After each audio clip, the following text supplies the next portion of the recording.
I make because I live, and I live because I make. From the third day that I joined the military, and I say the third day because I was almost nauseously ill and upset the first 3 days. I was really in culture shock. I was like, what the fuck have I done? And on the third day, I decided you're either going to go and tell them that you have to get out, or you're going to off yourself, talk to the chaplain or something, or just dig your heels in and do this thing. And I decided to dig my heels in and do the thing. And I was supposed to get out in March of 91, and I didn't get out until June, which doesn't seem like a long time, but when you're counting down the days on your calendar and March comes, that March, I think it was March 8th of 1991 came, and I just had to watch it go. And because I was in the desert, I was in the Persian Gulf.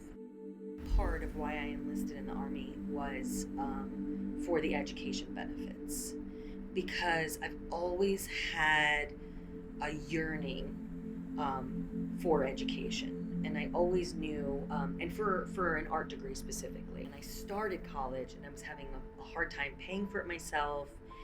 I feel like I was very naive when I joined the military.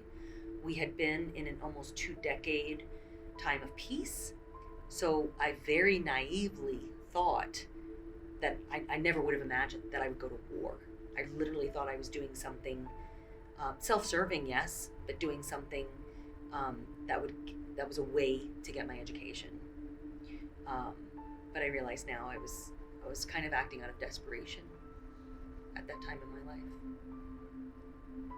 I see it as a part of my journey and my path. And honestly, if I didn't go through that, I wouldn't be the person I am. I wouldn't have the skill sets that I have as in terms of teaching, psychologically, emotionally, and artistically. I wouldn't be able to give back. And I have a lot of opportunities on my doorstep that are really allowing me to help other human beings. And so that's a really wonderful thing. And I couldn't, it's like the butterfly effect. If you change one thing, everything else changes, and I may not be in the position I am now. I see it as a vocation and a calling, as spiritual service or medicine would be.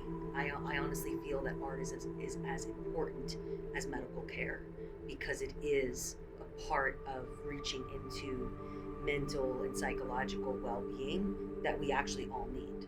Art has helped me reveal things about myself that I didn't even know until I engaged in a certain series or body of work or exploration of a psychological sort of subject matter.